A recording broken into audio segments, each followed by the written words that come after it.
following is a Comfortably Zoned Radio Network production. Thank you, Tally Olson, the gall of the man indeed, the gall of me, Ralph Zig Tyko, the gall of me to fight the unholy trinity, big business, government, and organized religion, the biggest of the three. That can be debated. But if I don't fight them, I at least identify them. And I do that from Alameda, California, right across the bay from San Francisco at the 420 studio down by the lagoon. And if you've ever been to Alameda, the lagoon dominates. Just so happens I have as a guest a regular on the Comfortably Zoned airwaves. He is my friend and fellow podcaster, Jerry Feitelberg. How are you, Jerry? I'm doing great. As you know, I've been having a leg problem. It's starting. I think it's getting better, but still got a little way to go. But there's been improvement. But okay, are you doing anything? Do you rehab it or exercise it? There's nothing to rehab. It's an infection, and we have to clear it up. But the pain and the burning are gone, and now it's just a question of getting rid of the redness. So the redness indicates there might be some infection left, and it's just been a little bit resistant. But we'll get there. We'll get there. The good news is that there's good circulation in the leg. There's no blood clot. There's no sepsis in the leg. So those are good signs. So just a question of getting it. But for the listeners that haven't been to the San Francisco area or listening on the East Coast or other parts of the world, Alameda is an island just west of the city of Oakland. We're separated from Oakland by an estuary. And just east, I might correct, of San Francisco. You were east of San Francisco, but west of Oakland. And west of Oakland, yes. Yeah, from Alameda, from where the old Naval Air Station used to be to downtown San Francisco, is about a 20-minute ferry ride. And many of the people who live in Alameda take the ferry to work in San Francisco. They don't take part, which is crowded and noisy and dirty, and they don't have to spend 2 hours on going over the Bay Bridge to get into the city. They found an alternative method, and it works real well. So, well, not only that, but it's actually enjoyable to commute if you do it by yes, ferry. It is. Oh, absolutely. And, you can read the paper. You see the same people every morning. You have your club on the ferry, and it's a nice, enjoyable, very relaxing ride. And another thing about Alameda, it's anywhere from 8 to 10 degrees warmer generally in Alameda and in Oakland than it is in San Francisco. We have beautiful views of the city of San Francisco from Alameda, and a nice little community. It's growing a little too fast for my taste. You can't have it all, but all in all, it's a very well-kept secret in the Bay Area, and I've been here like 25 years. Jerry, you've been here longer. Well, I think this is 39 years. Wow. Sure. Wow, Jack Benny time. Yeah, actually, on December 1st, it will be, around November of 1979 is when I came up here. So that would be 40 years in November. Well, I don't Not know bad. if you've been in the East Bay that long as well, or longer. Nope. But that's you got my record beat for Alameda. I've been in Northern California since the Air Force sent me out here in '66. So what can I say? It's home, and I love it. It's great. It really is. It has a lot of tradition. It has a lot of nice things. They're not ripping down they passed the Measure A in 1973 that started ripping down these beautiful Victorian homes to put up the motel-style apartments. And that measure said that you could only build duplexes. That kept the population nice and level. It kept the property values high. Their property values are good, but they're not as high as Silicon Valley. But it's getting there. People find out about Alameda, and they're willing to take the tech workers are willing to take the buses that Apple, Google, Facebook, and whoever else sends up to the city to take them down to work on the peninsula. But the traffic is nowhere near as bad as the peninsula. It's not even. It's just a quiet city compared to if you do anything in the other parts of the Bay Area. Fremont is busy. You come over to Menlo Park, Redwood City, Mountain View, Sunnyvale. The traffic to San Jose is nightmarish. The traffic all over the freeways. And I was very fortunate to both live and work in Alameda, and I had no idea that this was going on because it took me 10 minutes to go to work in the morning, 10 minutes to go home at night. And some days when I was able to do a little bit of walking, I'd walk home. It was a 3.5-mile walk, and it took me about a little over a half hour, whatever it did. I have a Walkman with me, listen to the ball games, walk home, or sometimes I'd walk to work. It was nice. Really nice. But, really nice. Yeah. I got to live, and because I suffer from Maynard G. Krebs syndrome, I was unable to work, but I am able to play, and getting to live here is a privilege. I got to co-raise my son. I was the house dad, the stay-at-home dad for his first 5 years, and I got to experience something that very few men in our society get to experience, a change of gender roles without having to see a doctor or go to Sweden, which helps my disposition. And that was a lifelong lifelong dream of mine, to have a kid and not to have to work. I was not a good. The role I chose was the best one. You're a good shepherd for your son, a good role model. Yes. Well, I would say I'm a role model. That's by any stretch of the imagination, but unless being outspoken and open with your feelings, and maybe I am a role model in some respects. So I'm not going to argue with you, Jerry. We rarely do argue. We agree on most things. We talk generally when I have you on. We talk about one of three things. We talk about life itself, which we've been doing so far this evening. We talk about baseball. And we talk, because of the exasperating situation our country is in, we've been talking more and more about politics of late. And this is the 24th of January in 2019. So if you look back upon this in the archives 50 years from now, and you match the date to what's going on today, just today, we are in one of the worst crises, if that's the plural of crisis, in our history.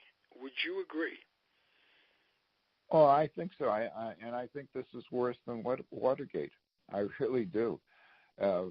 Watergate was in the break-in occurred during the 72 campaign between George McGovern and Richard Nixon, and it played out. The Senate hearings were in 73, and then Nixon resigned in 74.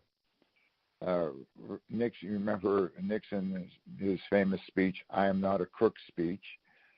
But the problem that Nixon had is that he believed that you never give out information voluntarily. You stonewall it, and you make them find out brick by brick, and in the hopes that they won't find out what's going on. But they did find out what's going on. And ultimately, he had to resign because articles of impeachment were filed against him.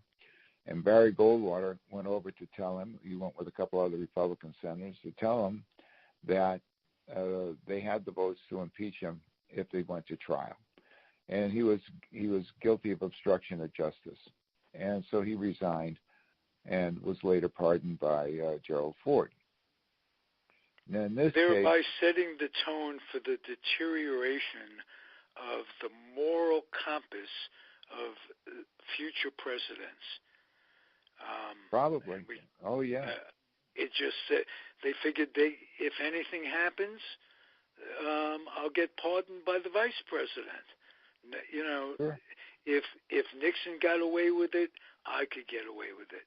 And we can go down the list of transgressions and what have you from the Contras and Reagan, and well, you just it makes you sick, to say nothing of Bush and Cheney. However, you have the rare advantage of having read. You were speaking of Nixon a little while ago, and that situation, Watergate. The authors of the Bible of that investigation, I think it was called All the President's Men, if I'm not mistaken. Yeah. Bob Woodward and Carl Bernstein. Now, one of them, I think it was Mr. Woodward, wrote a book a while back that was called Fear, about the current White House resident. And it came out at a time, the first week it was out, it was overshadowed. I don't remember what the crisis du jour was, the tweet du jour, whatever it was. It kind of overshadowed that book. Now, that book put the inner workings of today's White House in such a clear light, and I think it got buried somewhere along the line, because I was expecting when that book came out, that would be all they could stand, that they can't stand no more. Once they found out from reputable reporters that weren't reporting fake news, quote unquote, that it would be the beginning of the end, and the end would come quickly. We're about 6-7 months down the road, and the end game continues to be the middle game, if you will. That's for those of you out there that play checkers, that's a chess analogy. And I want to know, and I'll continue to ask you and all of my guests on this show and others on the network, I want to know from you, and we'll keep this updated, what do you see the true end game being to this craziness? Right now, there's a lot going on. First of all, we have a government shutdown. Today is day 34. 800,000 people who work for the federal government are unemployed. There are things that are coming up. For example, people who are on food stamps and who are on the WWII program, which provides food for infants and children, will not get funded in February, so they won't have any food to eat. And you're talking about 37 million people. So you're looking at these people being hurt, the 800,000 people who work for the government and their families and children are being affected. Air traffic control is being impacted. Things that are just normally being taken care of, like the Park Service, things like that, aren't being taken care of. Another example is the U.S. Geological Institute, which is in Menlo Park. Every earthquake that is recorded, it goes to the U.S. Geological Survey. Since that's down, that task has fallen to UC Berkeley. So last week when we had a couple shakers on the Hayward Fault in the East Bay, the information was coming from UC Berkeley. So there's a lot going on. What's going on Hey, now, how about the air traffic controllers? If that doesn't scare the crap out of everybody on one level or another, what will? Absolutely. People have to fly, and their safety is being compromised. These guys are working on the ground, 6 days safety a week. being compromised because planes land someplace. They may land on your rooftop or your neighbor's rooftop or the school or the church or synagogue if you think about it. So this includes everybody, and it ain't getting the control. It seems to be getting closer. Excuse me. Yeah, go ahead. Yeah, go ahead. The controllers have to be 100% correct all the time. That's enormous pressure. They cannot make mistakes. Mistakes will kill people. They're working. Some of these guys are working 6 days a week, 10 hours a day with no pay, which is a crime. The maximum amount you can work, and they're distracted by just conversation amongst themselves as to how can we survive, who's giving out, who's opening up food banks and this, that, and the other thing. These are Americans working for the American government being held hostage by the President of the United States. He is the one that claimed to be proud to shut down the government, and he did that in just a hissy fit. He didn't really go into that meeting with Pelosi and Schumer expecting to do that.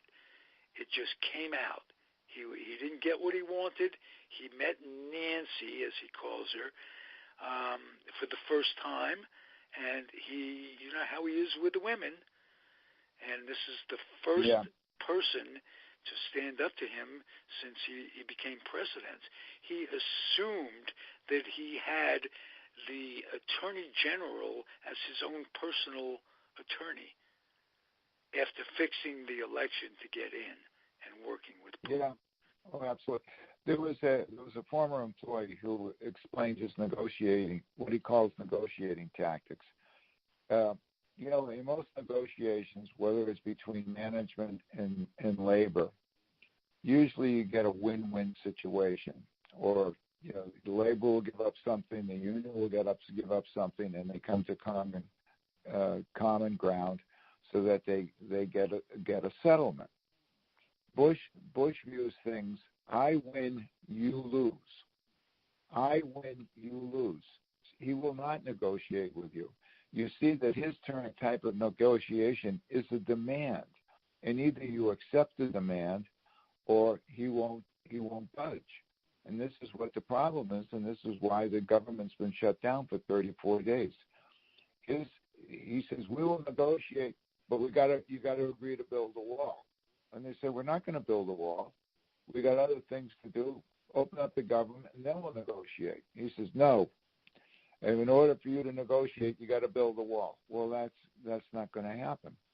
He's not going to win, right now the Congress is not. If they agree to his terms, would be losing, and the people who are most losing are the 800,000 people who aren't getting paid.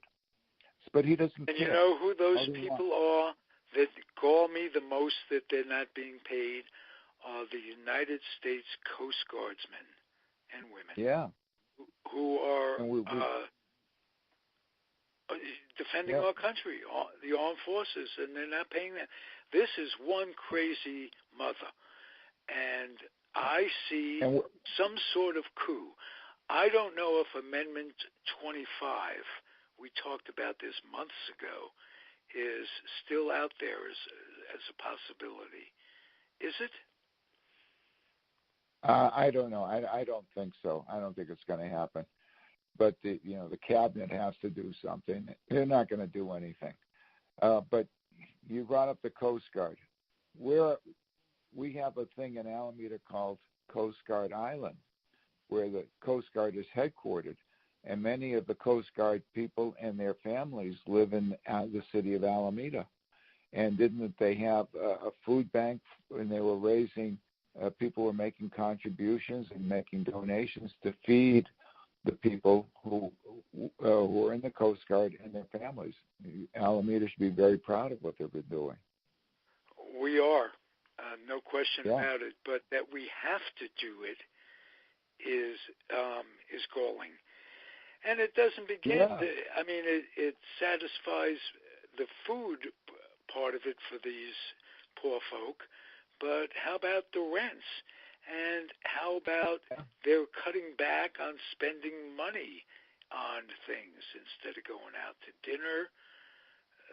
So restaurants suffer, and the city itself gets, and the state and the federal government gets fewer tax dollars. Yeah. So what he is doing by extension, it's like its tentacles, and it reaches out. He's affecting so many more people than $800,000. That's 800,000 people, less than 1 million. Whoa, we can get. That's just a temporary thing. This, that, and the other thing. They didn't stop to think all the other people as a result that are affected. Oh, absolutely. And today, the Secretary of Commerce, Wilbur Ross, said, well, they've only been having to pay for a month.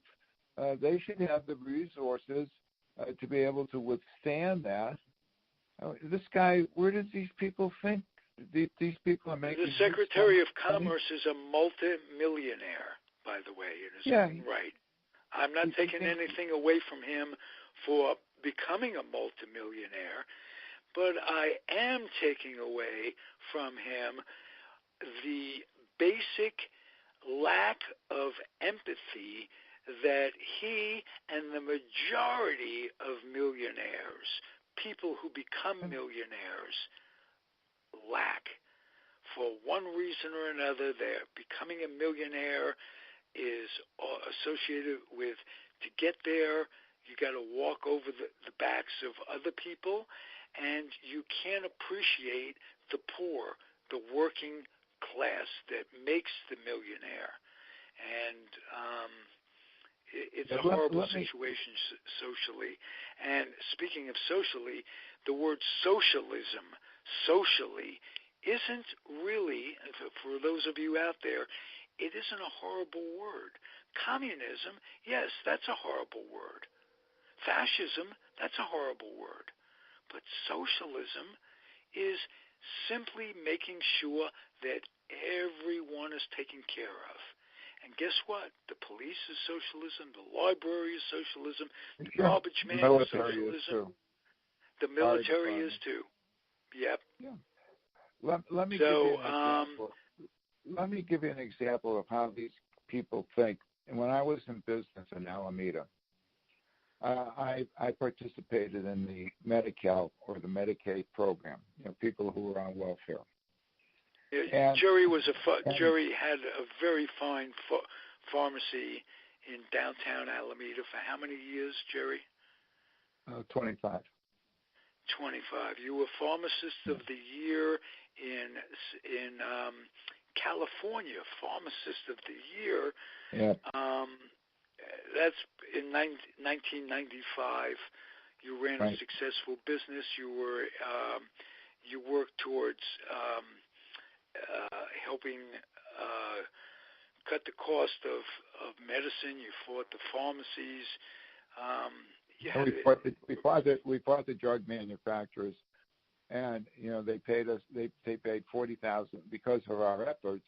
They paid the 40,000 pharmacies across the country $725 million for what they were doing. But that's not just in California, but across the country. No, that was across the country.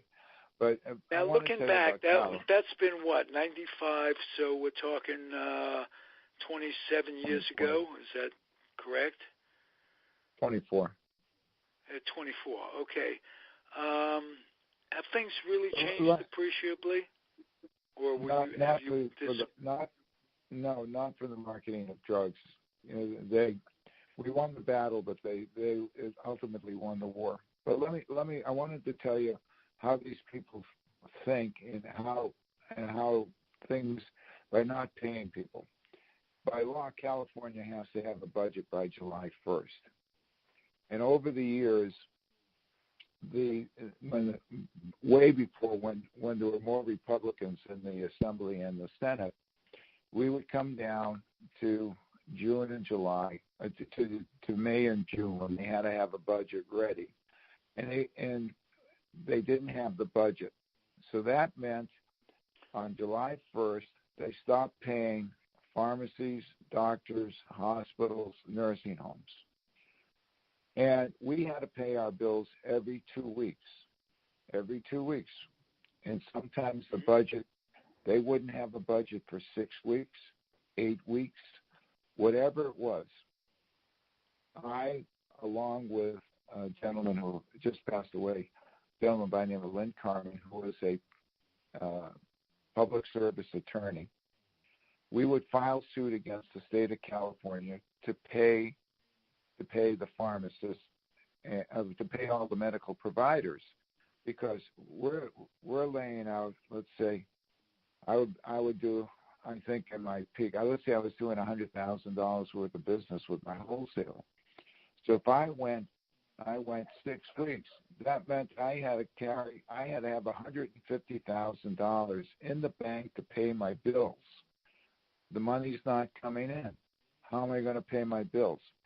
The wholesaler, to their credit, extended the credit. They knew what was going on, so they didn't charge you. They didn't like it, but they didn't charge you. What happened? And Lynn Carmen was the one that was that got this settled. What happened was, in the welfare program in California and across the country, the state pays 50% and the feds pay 50%. The feds were paying the state the money, and the money was coming into the feds, and they were holding the money coming in. And we got the court to agree that they couldn't hold the state's money. They had to pay the providers. Then they passed a law saying even without a balanced budget on July 1st, they would pay the providers. So we were very instrumental in doing that. But they didn't care that some of the small providers are people who did heavy Medi-Cal, especially in Oakland and some of the other poorer areas. These guys had to carry tremendous amounts of money. We're not banks. We're business people. We may have lines of credit, but if we use our lines of credit, guess what we got to pay? It's called interest. Who's going to make that up? They didn't care. They just stopped paying you, and it created hardship for a lot of people. And this is what this thing with the government shutdown is doing. Yeah, the people will get their money eventually, but in the meantime, they have to either borrow money or go to the bank. They may have to pay interest, and as you said, they can't spend the money. They're trying to put food on the table. Their landlords may not extend them a month or two. The car payments, if they fall behind 2-3 months, they may have their cars repossessed. Who knows what's going on? This is a terrible thing, and these people at the top, starting with Trump, and it is his shutdown, because they passed a continuing resolution in December, and he was going to sign it. But Ann Coulter and Rush Limbaugh said, we voted for you to build the wall, and if you don't build the wall, you're no better than Jeb Bush. So Ann Coulter's quote was, yes, exactly. I voted for Trump and I got Jeb Bush. You're absolutely correct. Right.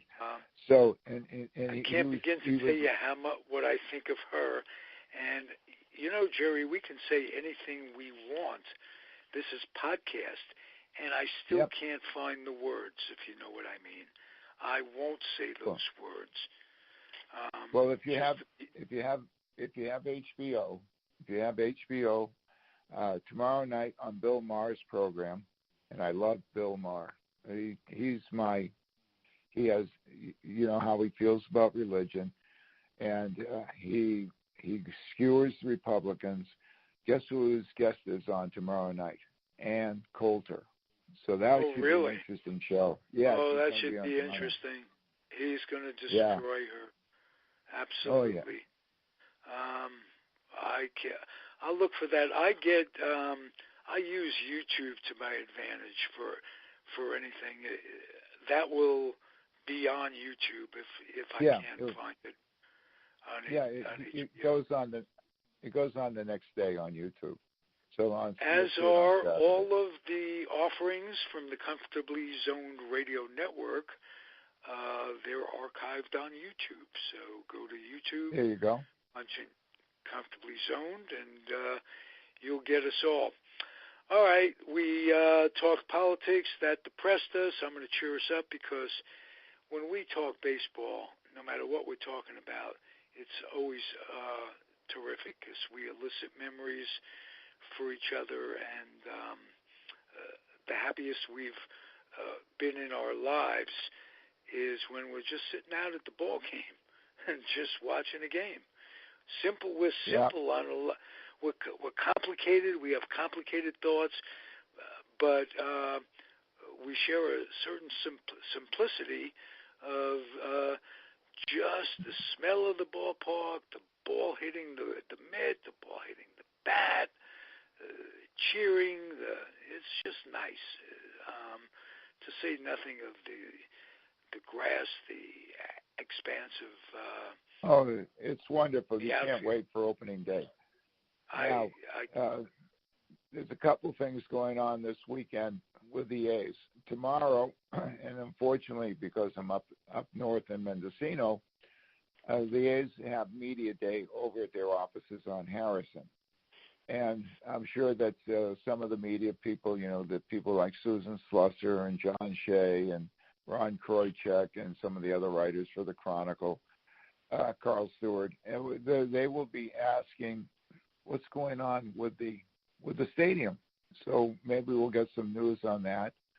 Then on Saturday at Jack London Square, they have Fan Fest. The A's have their annual Fan Fest. Bob Melvin will be there with several of the players, and the fans can go up. They'll probably get autographs, and it's a fun time. I hope they get about 20,000 people, and it looks like they're going to have nice weather.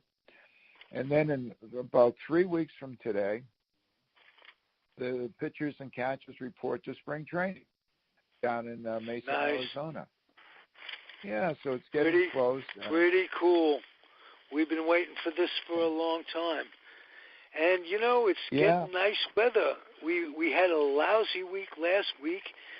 It's really getting nice in Northern California the past few days. So I'm ready for it. I hope we get the earliest spring we ever had. Yeah, looking forward to it. Of course, the A's are going to play the Mariners in Japan, I think, March 21st and 22nd. And then they come back and open the season either on I think it's the 28th or 29th. Very early opening. What did you think about the Hall of Fame elections? Or what made you happy? What made you sad? I like the fact that the four guys that went in were deservingly so. There's some people who are arguing that Schilling was a better pitcher than Messina, but Messina's got 270 wins.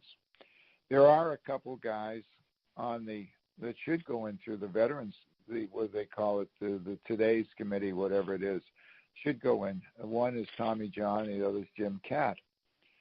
Tommy John had over 280 wins, and Katt had about the same. And it's highly doubtful that anyone's going to reach those totals anymore, because of the pitchers only go 5-6 innings now, and the bullpens take over the game, so it's a different game. But Schilling, Roy Halladay went in with 202 wins. Schilling has more, and some people were speculating or commenting on Facebook, on the internet, if you were in a playoff game, would you want Schilling or Messina? and most people say that we wanted Schilling. He won 2 world championships, one with the D-backs and one with the Red Sox, and the famous bloody sock game. And the thing that's keeping Schilling out is he's got a big mouth in his politics. He's an ultra-right winger, so that may turn up some voters. But I think Mussina was deserving of it. I think that I'm disappointed that Clemens and Bonds haven't gotten in. They've got 3 years left on the ballot. And, you have a guy that won 350 games and a guy that hit 762 home runs. They were probably both Hall of Famers if they use steroids.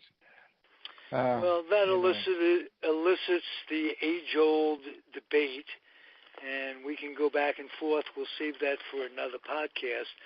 I agree with you. Time to realize that Bonds was facing pitchers, relief pitchers in particular, that were just as steroidal as he was, not taking anything away from his chemist, who really did a hell of a job. But it just happens to be the truth. And there were guys that used steroids that didn't do well. Marvin Bernard and Bobby Estalella with the Giants.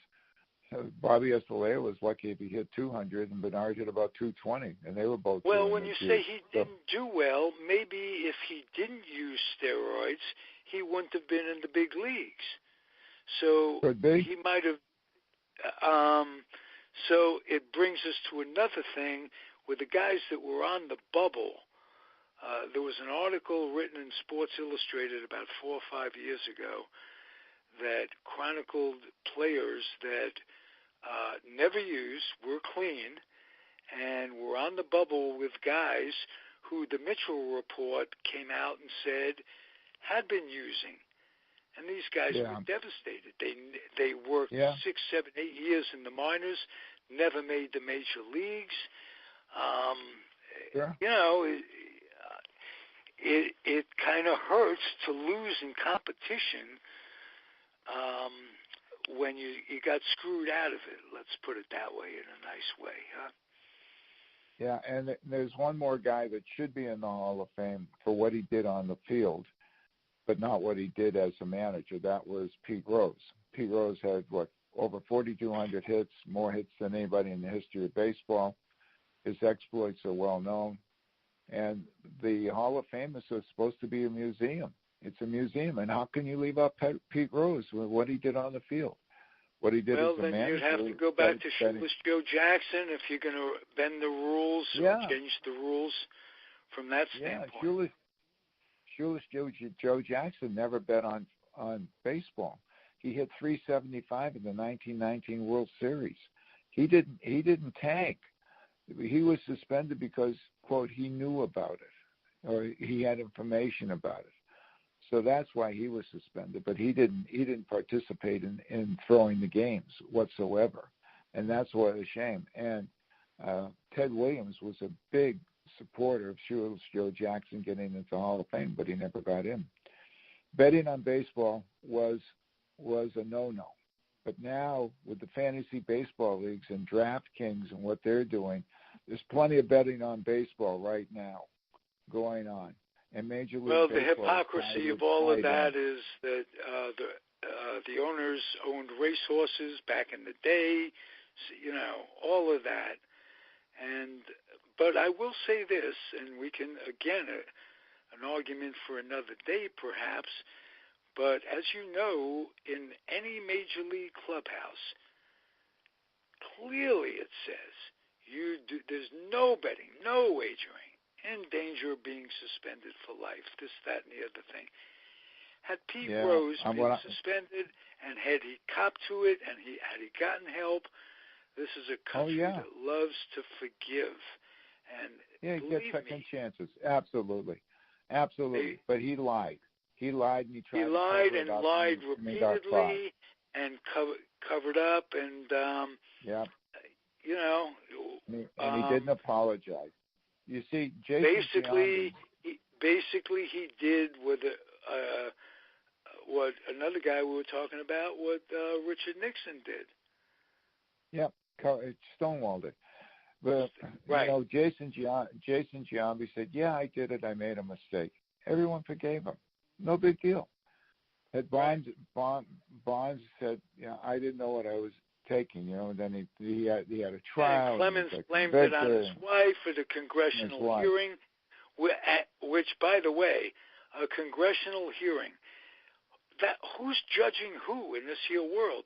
Congress judging ball players for juicing and while they're misappropriating funds, accepting money from the NRA and the cigarette lobbyists and everyone and their dog changing the ecology, EPA, all this, and Congress is sitting there and judging. Wow. It's unbelievable. It's been 12 years, and that still makes me crazy, go nuts. And one of your favorites with the A's, McGuire, the way he responded that day, I'm here to talk about the future. I'm not here to talk about the past, this, that, and the other thing. Well, that was disgraceful. Well, he learned that from Tony La Russa. Tony La Russa said to him, there's nothing you can do about what happened yesterday. Forget about it. Concentrate going forward. And that's all. You can't do a damn thing about what happened yesterday. I'm being paged. So anyway. But he should have answered the question.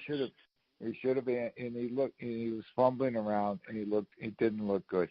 Anyway, I gotta go. All right. Well, it was wonderful having you as usual, my friend Jerry Feitelberg. I'm Ralph Tyko. Tally introduces me as the Gall of the man, and it's